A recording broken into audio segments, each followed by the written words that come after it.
Boa noite, graça e paz. Meu nome é Bruno, do canal Teologando. Nesse vídeo, nós vamos falar sobre a cognoscibilidade de Deus. Eu estou gravando esse vídeo por causa de um amigo que me pediu um auxílio há uns dias e eu achei conveniente a gente gravar um vídeo falando sobre isso, porque toca no assunto em que ele me pediu auxílio, em que ele me pediu ajuda. Antes de dar prosseguimento ao vídeo, eu gostaria de te convidar a se inscrever no nosso canal, a deixar o seu like, compartilhar o nosso conteúdo com seus colegas, amigos, irmãos em Cristo, assim você nos ajuda a divulgar conhecimento. O nosso canal ele é simples, eu não sou um doutor em teologia, mas a gente procura ter o nosso embasamento na Bíblia. Ela é a nossa única regra de fé e prática. Então, nosso canal, apesar de ser aberto a críticas e sugestões, de ser aberto caso você queira refutar, contrariar o nosso conteúdo, que você faça isso biblicamente, que você não venha com achismos, com preconceitos de qualquer forma. Aqui, quem dita as regras é a Bíblia, ela é a única verdade, a palavra do Senhor é a verdade, e ela é a nossa regra de fé e prática somente ela, certo? Então que caia por terra aqui também o meu achismo e o seu. O vídeo está sendo gravado por causa de um amigo meu. De certa forma, eu me senti incumbido de gravar esse vídeo por causa dele. Um abraço, Vitor. Deus te abençoe grandemente. E vamos lá então. O que é cognoscibilidade de Deus? É o que de Deus se pode ser conhecido. É o que Deus revela sobre si à humanidade. Então, já que a gente já definiu, a gente já disse o que é cognoscibilidade de Deus, cognoscibilidade, o que a palavra diz sobre o que se pode conhecer de Deus? O que Deus revela sobre si à humanidade? A palavra de Deus diz em Deuteronômio 29, que Deus se revela. Ela diz assim: as coisas encobertas pertencem ao nosso Deus e as reveladas a nós e aos nossos filhos. Então, há algo que Ele revela sobre si a nós. Então, Deus ele tem o interesse de se revelar à humanidade, certo? E Ele faz isso de duas formas. Quais são as formas? A palavra de Deus diz que de forma geral, Deus faz isso através da sua obra criada. Em Salmos 19, fala assim que os céus declaram a glória de Deus e o firmamento proclama a obra das suas mãos. Então quer dizer, a obra criada manifesta a existência de um Deus. Em Romanos 1,19 fala assim: porquanto que de Deus se pode conhecer, nele se manifesta, porque Deus o manifestou. E em Romanos 1,32, os quais, conhecendo o juízo de Deus, quer dizer, conhecendo o juízo de Deus, que são dignos de morte os que tais coisas praticam, não somente as fazem, mas também consentem aos que as fazem. Então, Salmos 19,1, Romanos 1,19, Romanos 1,32, falam sobre a revelação geral de Deus, como Deus se revela à humanidade através da obra criada. Em Romanos, capítulo 2, verso 15, também fala da lei moral de Deus inata no coração humano, que revela que há algo de Deus no ser humano, que é a imagem de Deus, certo? Corrompida por causa da natureza pecaminosa do ser humano, mas ainda há ali a imagem de Deus. A palavra de Deus diz também que Deus se revela, além da forma geral, de maneira geral, Deus se revela de maneira salvífica em Cristo. A palavra de Deus fala assim em 1 Coríntios 1,21. Visto como na sabedoria de Deus o mundo não conheceu a Deus pela sua sabedoria, quer dizer, pela sua própria sabedoria, aprove a Deus salvar os crentes pela loucura da pregação. Então Ele se revela aos crentes através da pregação. A palavra de Deus também diz assim: havendo Deus antigamente falado muitas vezes e de muitas maneiras aos pais pelos profetas, a nós falou nesses últimos dias pelo Filho, a quem constituiu o herdeiro de tudo, por quem fez também o mundo. Hebreus 1, 1 ao 2. Então Deus hoje nos fala pelo Filho. E a palavra de Deus nos fala que essa é a forma salvífica como Deus se revela.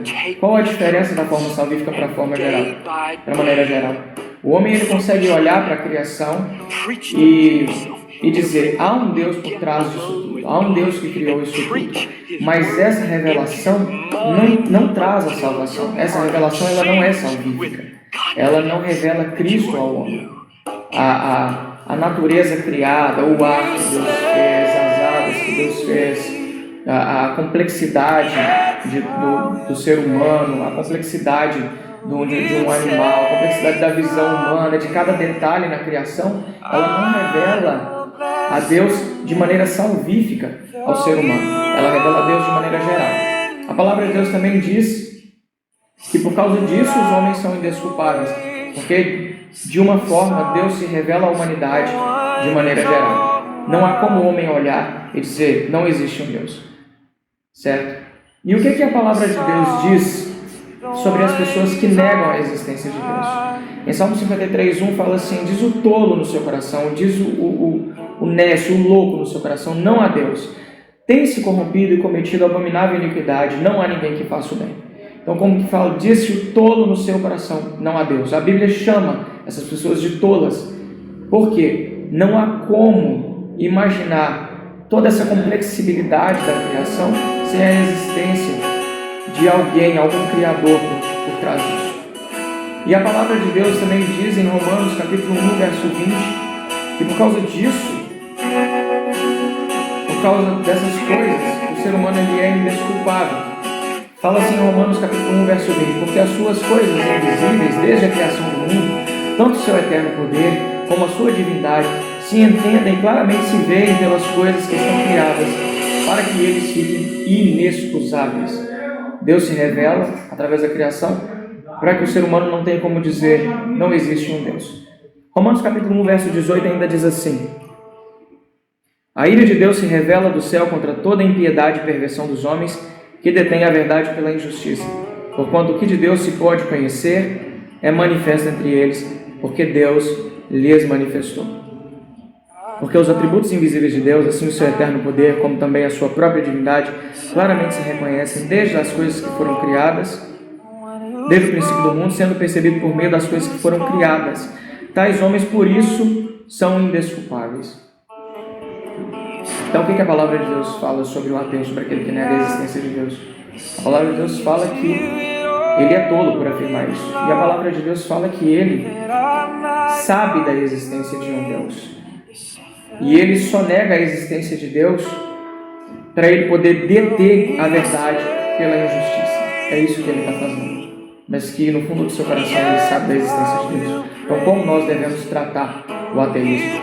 O ateu não é que ele acredita realmente que não existe um Deus. Ele sabe em seu coração que existe um Deus. Eclesiastes 3:11 fala que foi plantado no coração do homem a semente da eternidade. Ele sabe que existe um Deus, ele sabe da existência de Deus, mas ele detém a verdade pela injustiça. Ele afirma tolamente no seu coração que não há Deus, sabendo no fundo do seu coração que há Deus. Como nós tomamos a palavra de Deus como regra de fé e prática, nós cremos naquilo que a Bíblia diz, e a Bíblia diz que todo ser humano sabe da existência de Deus. Alguns de maneira geral, alguns de maneira específica e salvífica, como nós falamos. Então que essa palavra venha nos trazer entendimento e venha nos fazer entender como funciona a mente daquele que nega a existência de Deus. Diante da obra criada, diante do senso de moralidade que nasce com o ser humano, nasce no ser humano, não temos como negar a existência de um Deus Criador.